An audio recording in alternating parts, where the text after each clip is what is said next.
All right, good morning, everybody. I think we're ready to go. So, good morning. Welcome back from the weekend. So, going to be diving into things. I will say, I do have a very, very sore throat, so you'll have to forgive me today. I'll probably will have to pause a few times, have some water, stuff like that. I think it's just allergies. I get pretty severe allergies a couple times a year. I basically don't come in contact with people so very much, so I think I'm probably okay. I just like I say, seasonal allergies. So, yeah, so just forgive me if I stop and take a drink while I'm trying to talk about stuff. We're moving ahead today, so you should be basically, so you still have some time, but kind of wrapping up, or you should be well into chapter 2 is what I would say. Getting into chapter 2, the groups, hopefully you assigned your group and you got that taken care of by the 3rd, and then here in the next few days I need your survey questions. So I have had groups come to me in office hours and after class and stuff like that and talk to me and say, here's what we decided as a group, what do you think? And then I'd give some feedback and say, okay, this is pretty good, but what if we just make a couple of changes here? I think it's going to make your work a lot easier to collect your data, and it'll be less work for you to convert things, stuff like that. So feel free to do that, but we definitely need that done. Once I create the survey and release it to the students, you don't get to create survey questions after that because the survey will have already been taken. So you don't want to be late on that one. Oops, let me plug this in.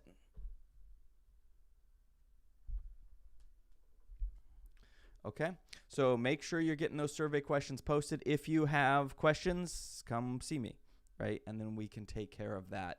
But make sure that's getting taken care of, and then we'll get that done. Do make sure, really try to think about your problems. Make sure you have 2 quantitative, 2 categorical, and a binary question, a yes-no type question, or night, day, or true, false, something like that, where there's just 2 answers. That with those 5 questions, that should be able to unlock all of the material that you can use, all the tools that you can use for this course. You should be able to do all of them. So, yeah, just try to do that and think things out. Like for instance, if you ask people, how tall are you?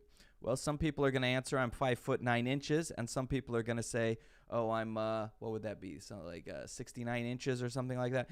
People are going to answer differently. And if you're getting your answer in those different forms, then you're going to have to go through and translate that. So try to be specific. It's okay in your question to tell people what unit you want them to use. So you can say, how tall are you in inches, right? Something like that. So you can, you make sure that the answers you're getting are the same. Otherwise, you're going to have to go through and do a lot of converting before you can even use the data that you're trying to attempt to use. Okay? And as always, feel free to throw questions into either chat, and then I will work with those questions as I can appropriately fit them into what we're talking about today. Before we get started, is there any questions? Not seeing any. No questions. Okay, I was going to show you StatCrunch today, so you can start kind of finding your way around. We don't need to get into StatCrunch yet, but I was going to show it to you. For some reason, it keeps kicking, or it's not letting me get into StatCrunch this morning. So I'll have to figure out why it doesn't like my password or something like that, and then I'll have to get that reset. But we have plenty of time. We don't even need to necessarily be looking into StatCrunch too much for a little bit yet. So there's a question here. Is having more than 5 questions too ambitious? No.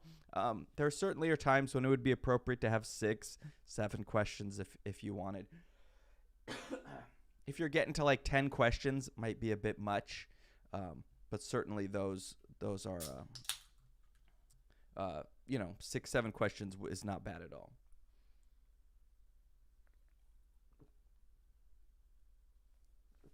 Okay, another question here.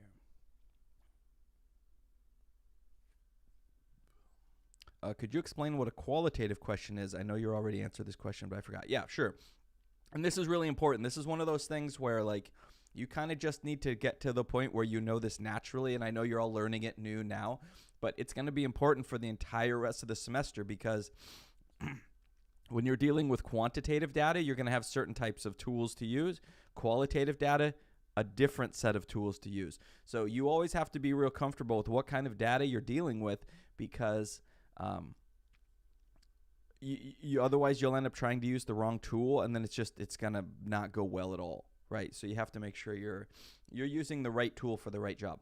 So quantitative, think of quantitative as quantity. When you're talking about a quantity, what are you doing? You're measuring something, right? If you have a quantity of apples, you have an amount of apples. So when you talk about quantitative, you're talking about measurements. We can loosely say numbers, but that's not exactly true because telephone numbers are not quantitative.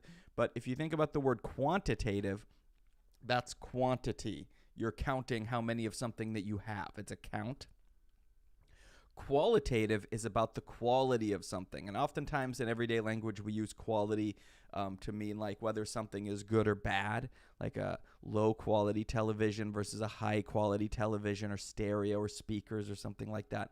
But if you look up the definition of the word quality, quality just means an aspect of something, essentially, right?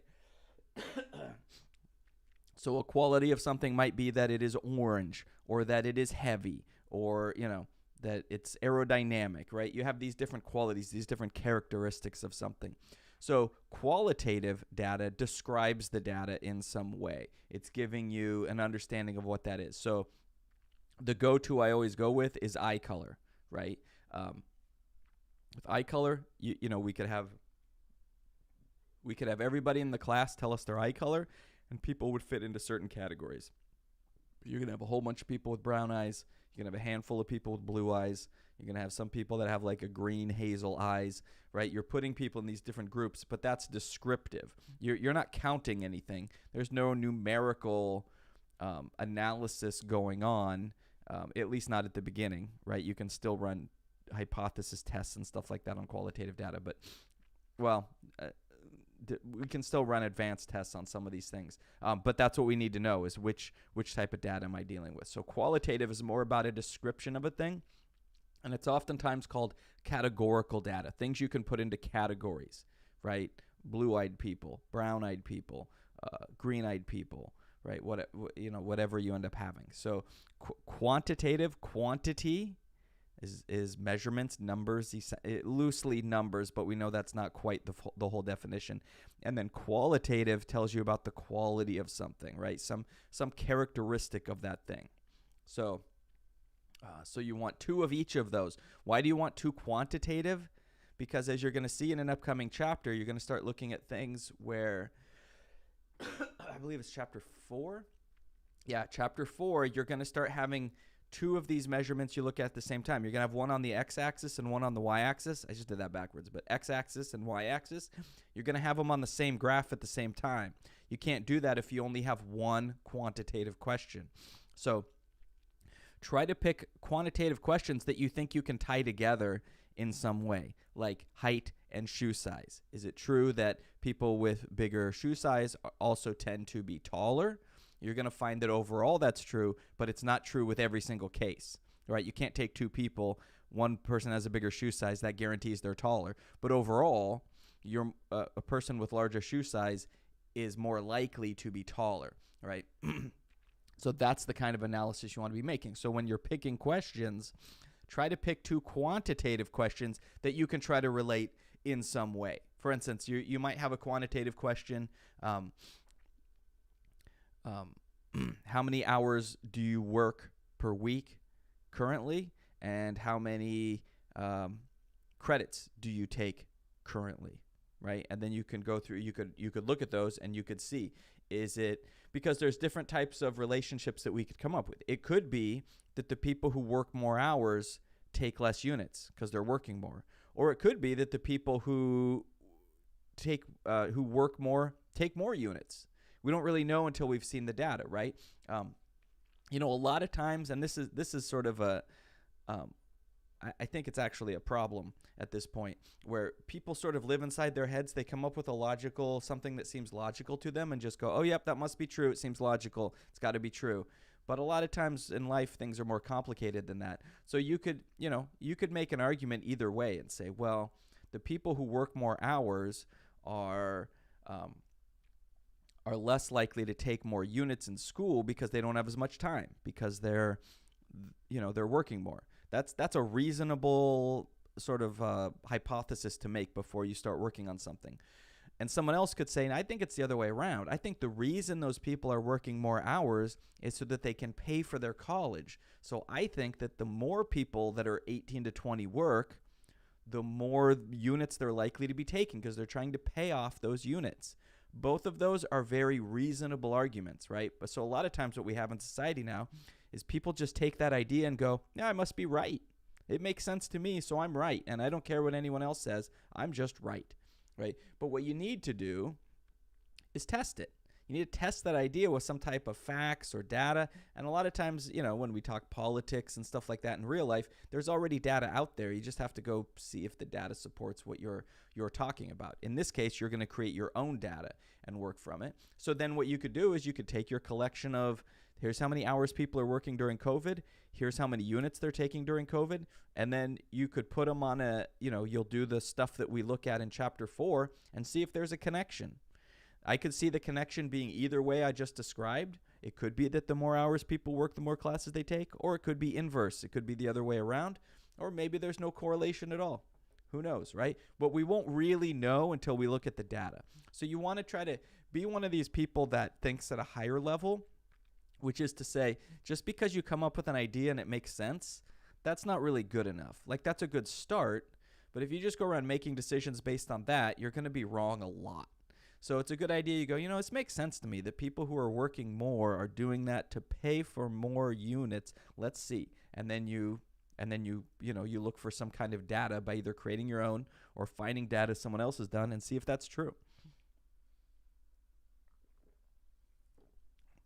All right, so just try to construct questions that are going to allow you to, the idea is, and I know it's hard because you're picking these questions before you know much about statistics, but we want to try to pick questions that are going to allow you to use all of these tools that will allow you to do things in your project. And I'll look at it and go, oh yeah, this person knows what they're talking about. They just did a really good explanation of some regression and correlation on their two quantitative questions. These people, this group, or this person really knows what they're talking about, right? So you want to be able to use all those tools.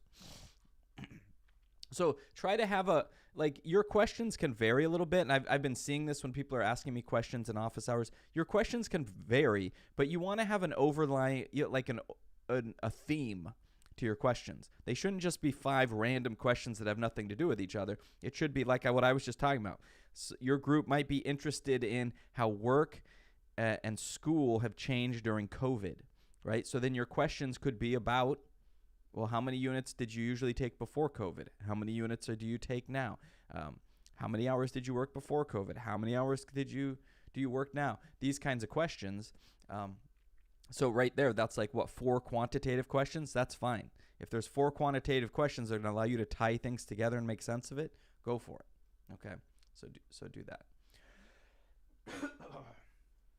Those of you who want to go ahead and, let me save that. So let's look at, like I say, I was hoping to open StatCrunch today, but for some reason it's not letting me in. I will definitely have that fixed by the next time I see you. I've got that as my number one thing to do today is figure out how to get StatCrunch up and running again. StatCrunch can make, they're not necessarily beautiful graphs, but they are well-made graphs, and you can go in and you can construct the labeling and all that kind of stuff, which I'll show you how to do, because remember, I expect to see that in the project is well-labeled graphs. That's the number one thing, the first step. Any graph you make, any visualizations you make for your project, everything should be well-labeled, okay? So we've looked at a number of different tools. Last time we looked at frequency tables. We looked at histograms. Those are the histogram's the biggest one. In some books, histograms have their own chapter, right? Because they really just want you to learn about histograms and how those work. And there is a ton of different visualizations, but the truth is a lot of them don't get used very often. a dot plot, and a stem and leaf plot. And these kind of things are helpful, and you should be able to read them when you run across them. But for the most part,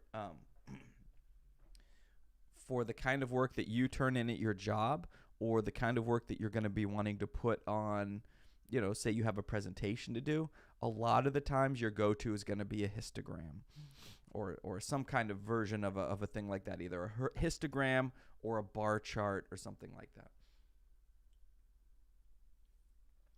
Okay. But we talked about last time, and I ran out of time, which was graphs that deceive, right? And almost all books have a chapter on this now. So it's like I mentioned, hopefully you're learning statistics and you will use statistics ethically. Statistics can also be used to confuse people in an unethical way, right? We've seen this when cigarette companies do research and they say that their evidence shows that cigarettes are not addictive. Oil companies saying that climate is not changing and all this kind of stuff. If you work for the cigarette company, you realize my job is to create, your boss doesn't have to come in and say, you need to falsify some data and skew it so that it looks like cigarettes are not addictive. If you work for the cigarette company, you know what your job is as a statistician. Your job is to make the company look good, right? And if you don't make the company look good, you're not going to be there very long. So there's a lot of times when statistics is intentionally done unethically, and there's a lot of times when it's not even being done unethically, it's just done really bad. Okay, so we're going to look at a couple of examples of that. Now, Fox News is really easy to pick on. I don't want us to get overly political. What I don't want us to do is get bogged down into some kind of political debate. Are there bad graphs from other stations out there? Has MSNBC messed up and made bad graphs before? I'm sure they have, right? But Fox News is kind of known for it when you talk about statistics.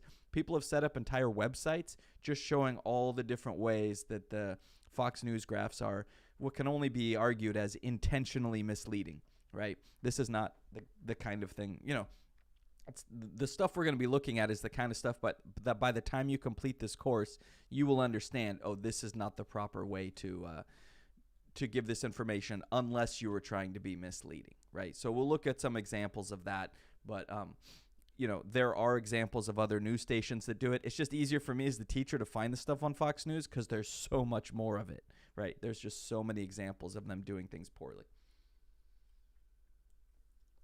So for starters,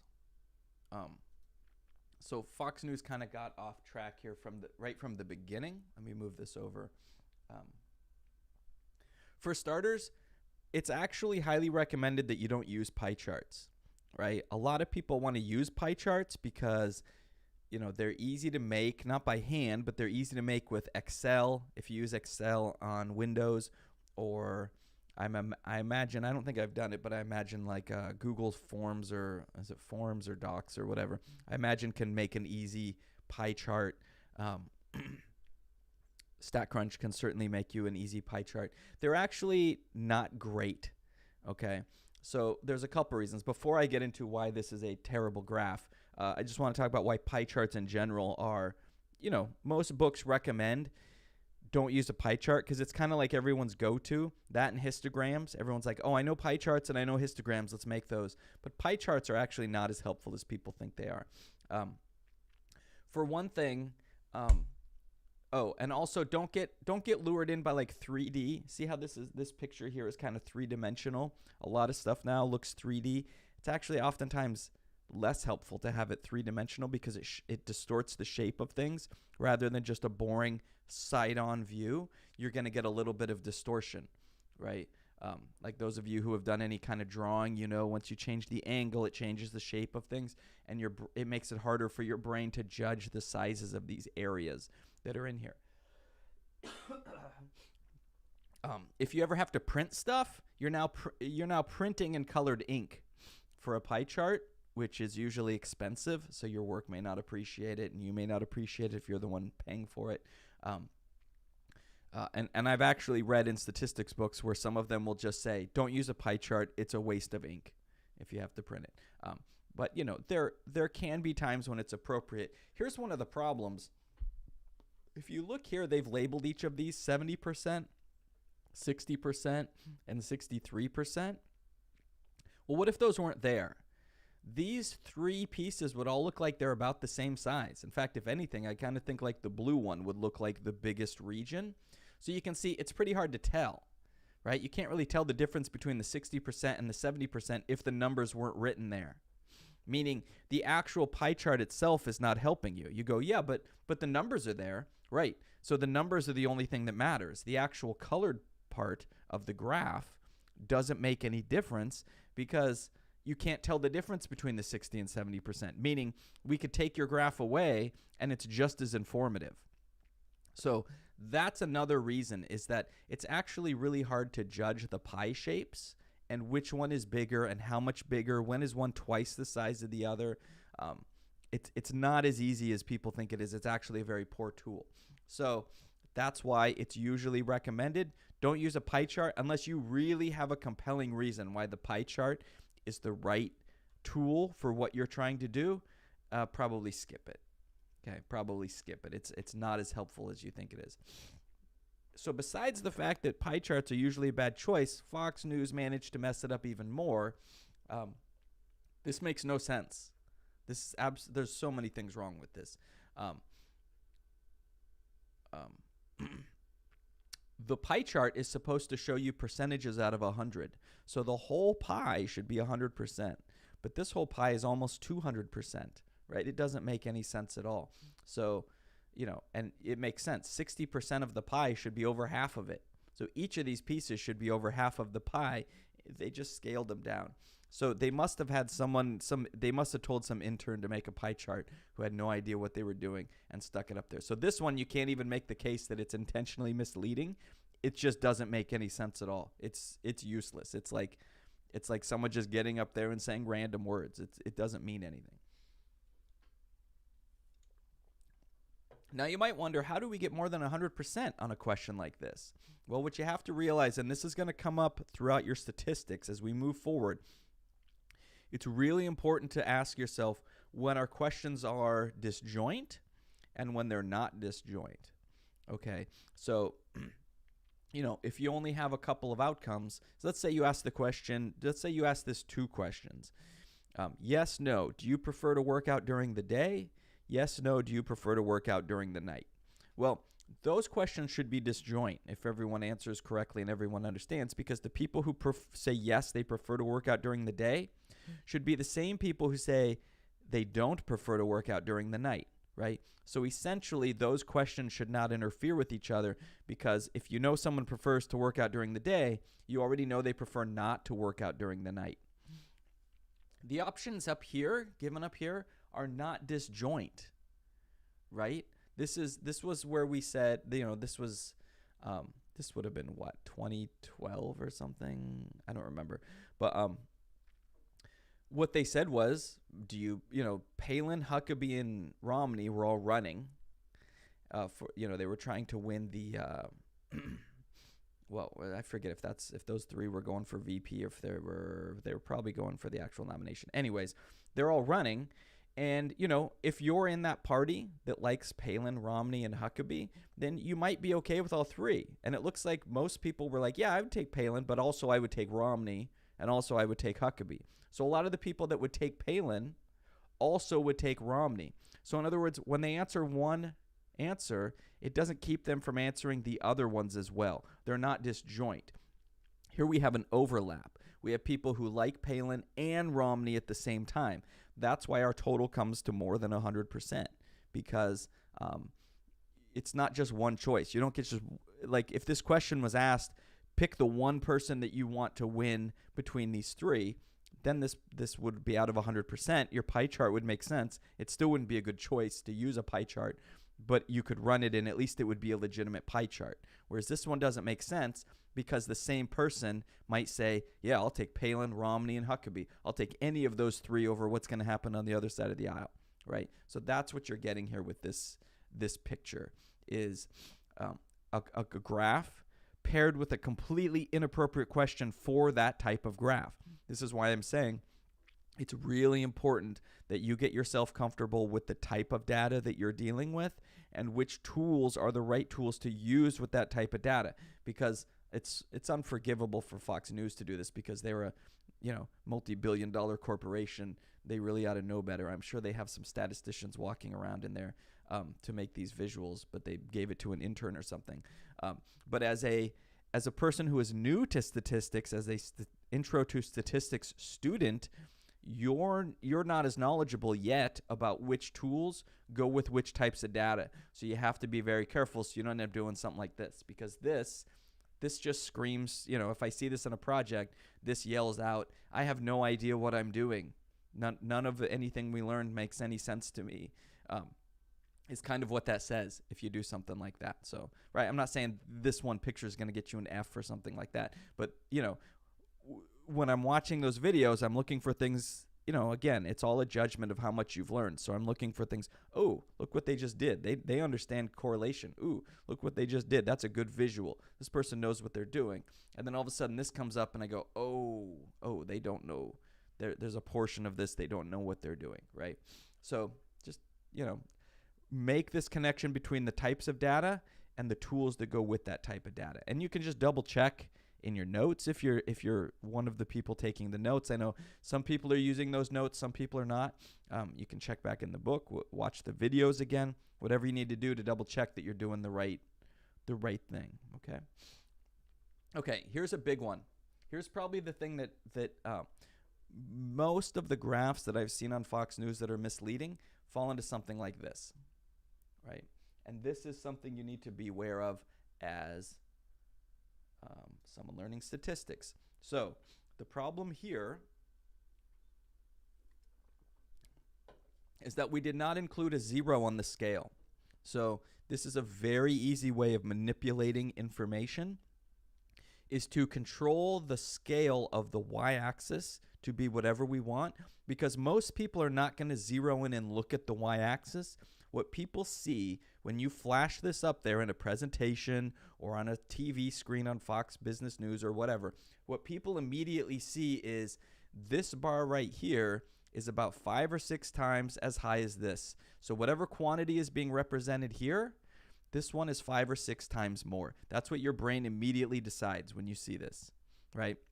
Now, people who know statistics and are just inherently a little bit skeptical will look deeper and go, oh, that's not what's going on. My first impression that my brain jumped to was wrong.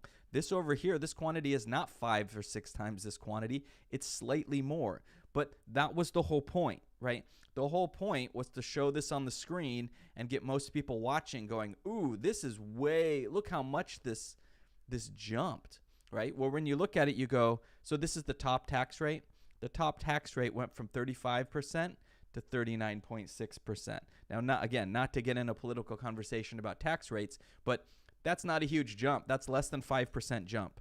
So when you first saw this graph, was your first thought, oh, this bar right here is only about 5% more than this graph right here? No, right? I can almost guarantee that was not what you originally thought. You thought, oh, this is a huge jump. Look how big this is. And that's the point.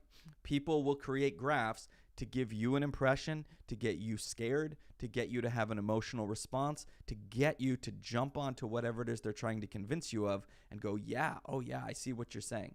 So this is highly irresponsible. Whether it's Fox News or someone else, this is a highly irresponsible way of having this graph. What you should do is have a 0 on the scale, because if you did that, what you would have is 2 bars that are almost the exact same height, and you wouldn't be given this impression that the tax rate has gone up by 5 or 6 times. You'd see, oh, it's a small increase, right? And again, if we're trying to do things ethically, we should be trying to represent the truth, right? So almost always when you create a graph, your scale on the side should go from 0 to whatever it is you decide at the top, right? It would have been reasonable if someone cut this off at 45 at the top or 40 at the top. You can make some different arguments. 42 is a good choice for the top, but the bottom should have been 0, because then you'd see 2 bars. One is slightly greater than the other, and you wouldn't be misleading people to think, oh, wow, this is tax rates are going to go up 5 times as much. Because the truth is, people don't read much anymore, even if it's just numbers on a screen. People just see these areas, and that's what they draw their conclusions on. So this is, this is intentionally misleading. This is something that any statistics student, by the time you finish this class, you'll go, oh yeah, this is not how you set up a graph if you're trying to be ethical about this. And let's see, I think there's one I can show you that shows the difference. I got to be careful Googling stuff on screen here. So it's in case something weird comes up. Let's see. So Fox News stats graphs. Because I know there's one where they show the two side by side, so I can show you what I'm talking about. In fact, there's a bunch of these I can show you. I mean, I can show them to you all day long of this, but there's one where they have it fixed. Here we go. I think this is the one I was looking for. So, let's do this one first.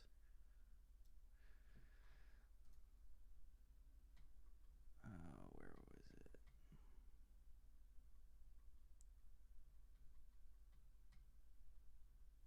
it? Oops, it said it was on this page and then it wasn't. Let's go back. No, not gonna let me go back. So you can kind of see here, same thing happening. This value, this bar looks like it's what? 6 or 7 times as high as this one, but it's at 108.6. This is at 101.7. And notice here, there isn't even a y-axis. There's no numbers there at all. Totally irresponsible. Remember, I've been telling you, you got to label your graphs. Here, there is nothing. There isn't even a label. This is a junk graph. This never should have showed up on anything. It's not even completed, right? So that's misleading. Where's the one I want? Here. So this shows. I don't remember that there was one famous case where Fox kind of got called out and they had to come back and make the right one. Let's see if I can get it to show up here. Let's make it bigger. There we go. So you can kind of see the way that's not what I want.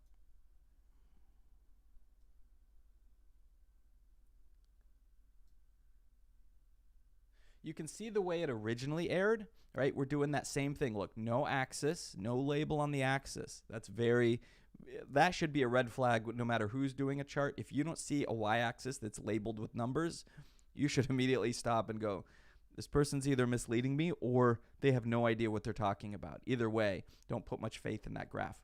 So there should be an axis here with some labels and some numbers. But notice they did that same thing again. This block represents 6 million. This one's 7 million. So it's only 1 million more, and yet it's like 3.5, 4 times as tall, right?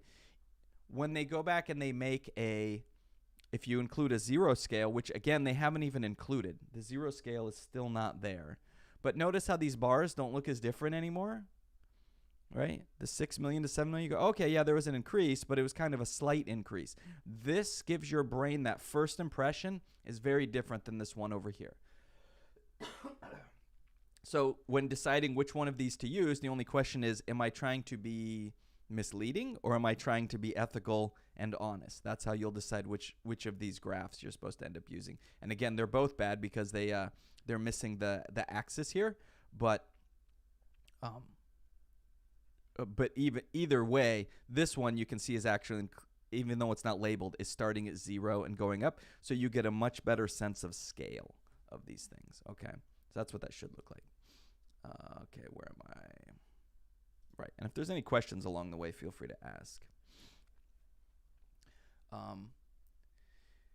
Here's one where and this one I won't even pretend to know what they were actually doing, but the values don't make sense, right? We've got these values from 8.8, 9.0, 9.1, 9.2, and they're trying to make a case about this endpoint, but look, the end's all messed up. It goes from 9.1 to 9 to 8.6.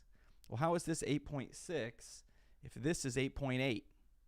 How does that work? If you go from 8.8 straight over, that's below 8.6.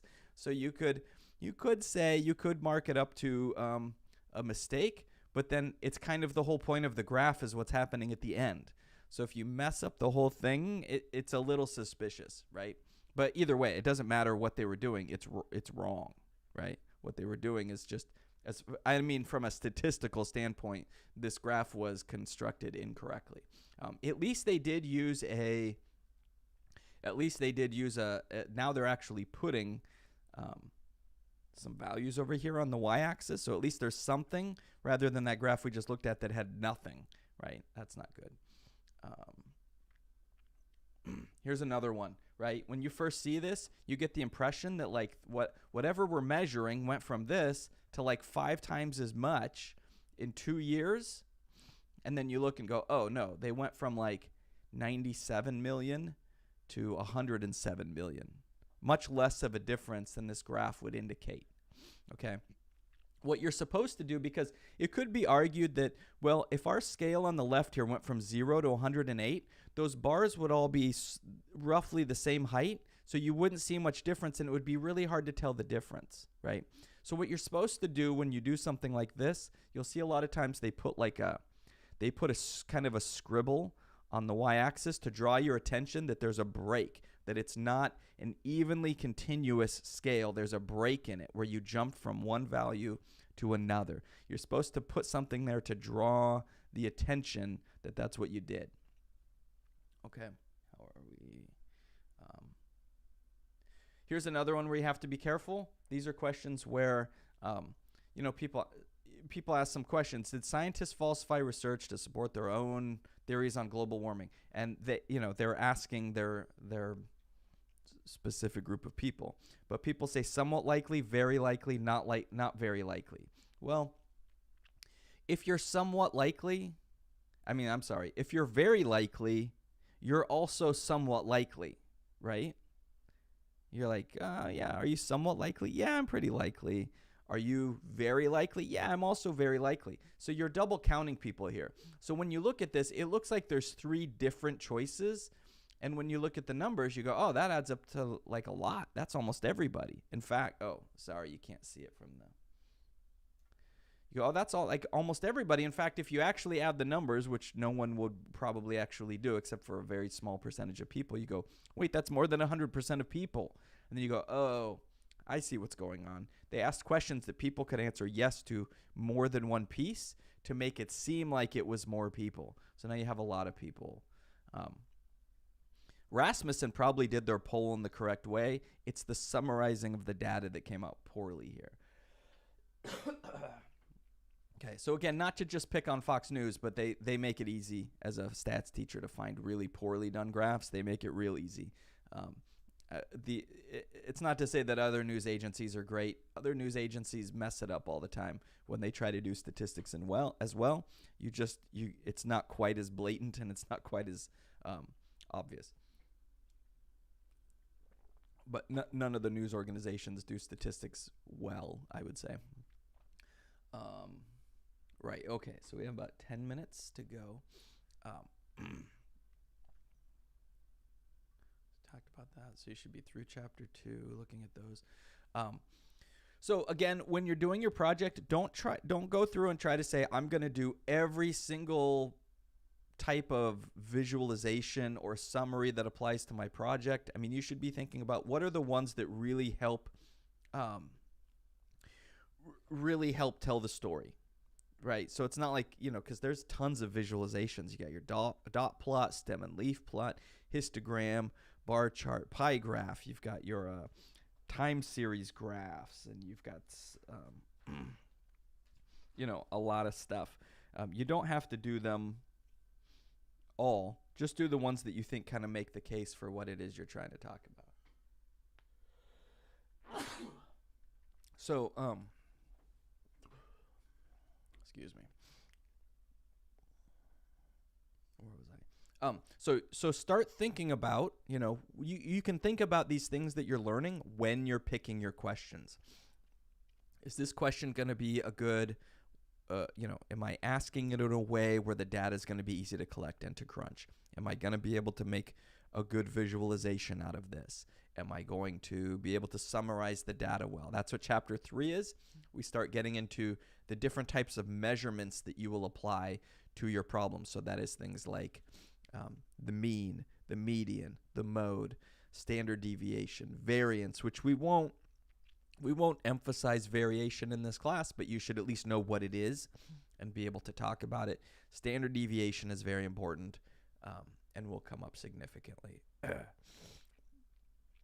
And then we'll learn box plots later, which are helpful. Some students use box plots. Some students leave them out. It really depends on what you're doing with your project, right? Sometimes a box plot's a great choice. Sometimes you skip it and everything's perfectly fine. It just depends on that particular question that you're looking at. Okay, so let's see. The 13th, next time I see you, we'll still be on this chapter. Okay, so we'll talk a little bit more about this next time. And then at some point, we'll start getting into summarizing data. So you can start moving forward with that. Okay? So I think we'll stop there. It's not much, can't really start a new topic in 7 minutes. So what I will do is I am available for questions. So as always, I'm going to close down the YouTube stream. I will stick around. I will stick around in Zoom. If you want to ask me a question, hop in there. Or if you're already in there, stick around. Talk to me about whatever you think you want to ask me about, and then we'll go from there.